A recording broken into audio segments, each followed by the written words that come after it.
1990s began on a cautionary note for Massachusetts. Remnants of the economic turndown in the 1980s left Massachusetts mired in a debt of $1.3 billion. In the years to follow, the expanding economic recovery brought about new public-private partnerships that extended to the housing market. I joined the board at HAP in the late 80s. Bill Breitbart, the previous executive director, was moving on to another career opportunity, and Peter Gagliardi had come in. One of the first things I set out to do with the help of my predecessor when I came here was to meet the leaders in the community who cared about the work that we did and who could help the organization move forward. And nobody stands out from that period more in my mind than Dick Stebbins, who had been, was the president of then called Baybank Valley. He had an incredible level of civic involvement. He was involved in everything. Dick really became a mentor.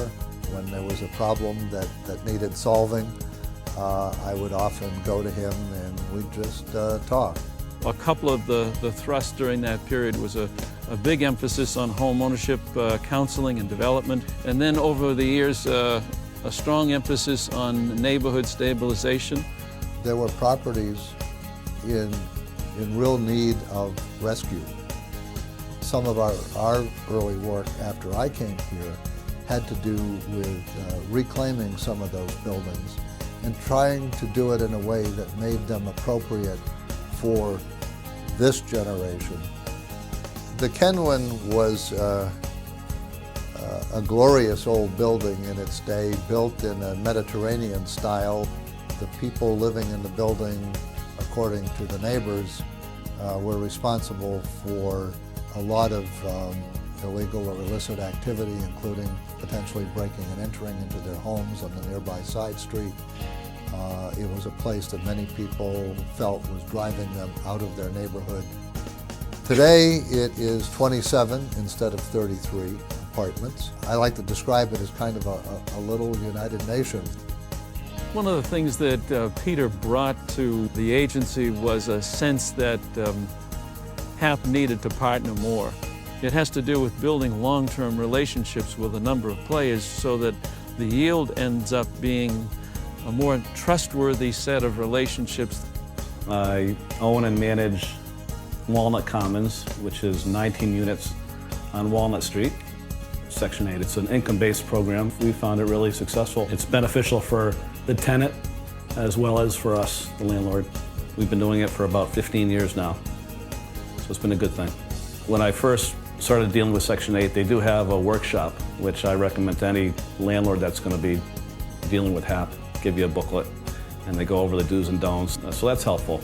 I think their efforts in trying to get a relationship going with the landlords and making a strong relationship, not just sending a check out and not knowing a face, is important to them, and it's important to us. And to make it successful, a successful program, it has to be that way.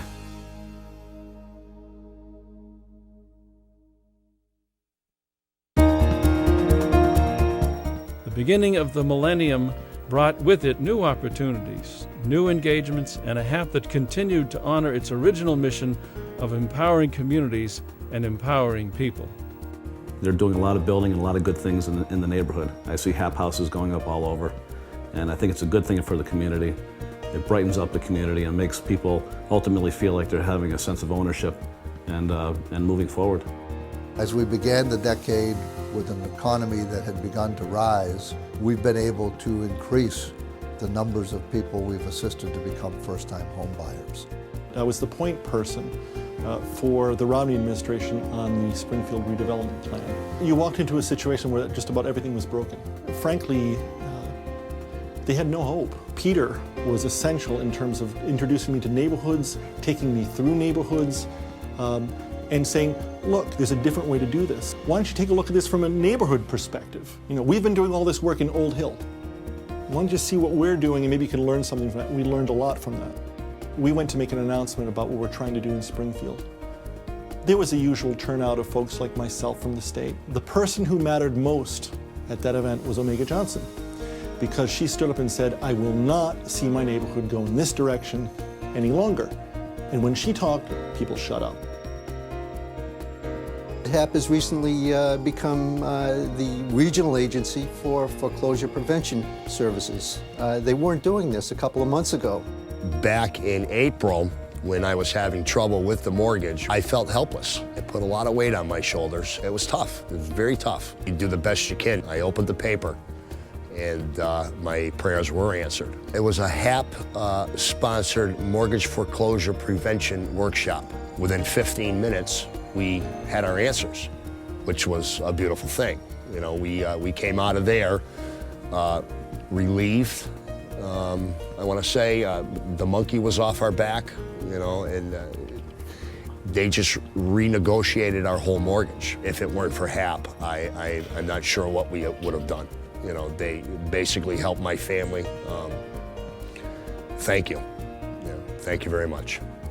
A lot of reasons I got involved and said yes to the assignment. I think at its most basic level, it empowers people.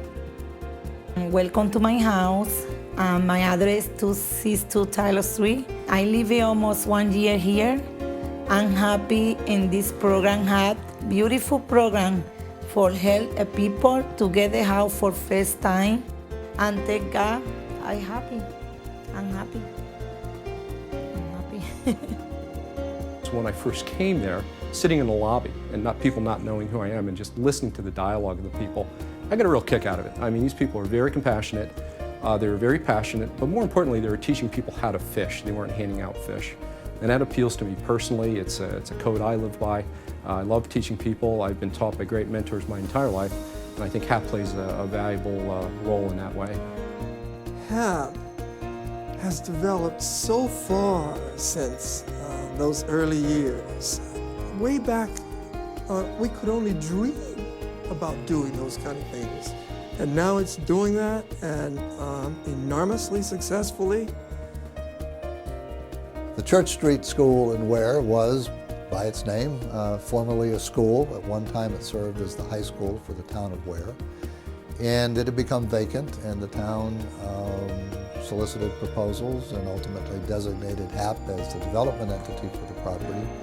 And today I'm real happy to say it is an occupied, 100% occupied, 29 units of housing for senior citizens in the town of Ware in just a gorgeous setting. I love this building, that's why I came back to look at it. And I was always hoping that you would do something with this building.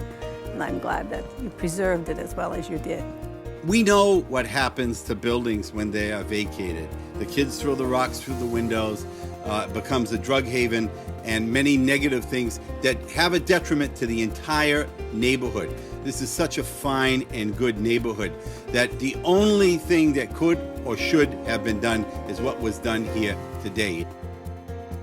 My experience with HAP generally has been very good. They've worked with us as partners on projects that we've been interested in seeing through, so that, for instance, the Paradise Pond Apartments, they worked together with us to develop that piece of property. They worked with all of the partners to make that project work for the families who are now living there. But now our focus has been to make the homes that we build or renovate more energy efficient, and to use all of the technology that we can bring to bear to help make that happen. The most recent development is one in Haydenville. It was really the first funded under this program, done by the Hilltown Community Development Corporation. There are 11 homes. They each have a solar array on their roofs that produces electricity. And in some cases, some of these homeowners will manage to get 80% of their electricity from those solar arrays.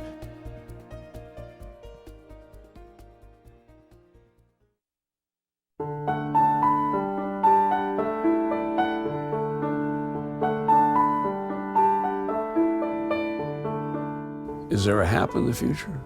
There sure is, because the need is so great. The history of HAP is the best evidence that there's going to be a need for HAP in the future. HAP opens doors in so many ways, where they can get into their own homes and have a small yard where the children are safe to play. They might even have a white picket fence, because HAP likes to do that as well. If you could open doors to good neighborhoods, people now have places where they can raise their families in solid neighborhoods. These kids will study, they'll be empowered. Only good things can happen from that. In times like this, when things are so turbulent, sometimes the best sense of vision for the future comes when you're close to the ground. I think opening doors means creating opportunities for families and young people to achieve and to grow and to bring out their best. You need an agency, a HAP, to say, we're going to take the risk, we're going to undertake this very complex financing for this, and we're going to have the expertise to put it all together and make it work. And if you look back at the history of people who have directed that agency, all of them have been able to see those kinds of opportunities. Its continuing legacy to greatness, as I have tried to articulate from way back when I first started with it, will continue. They will develop new mechanisms to help people. There's going to be a lot of room for innovators who are in nonprofit organizations, but with that entrepreneurial focus. There's a lot of families struggling out there financially, and I think HAP does a great service collaborating with other agencies, and it's important that everybody works together to make it successful, but without HAP, it would be a tremendous loss. It's not just an entrepreneurial spirit that Peter and Sarah Page and other folks bring to the fore here. It's also a great belief in the human spirit.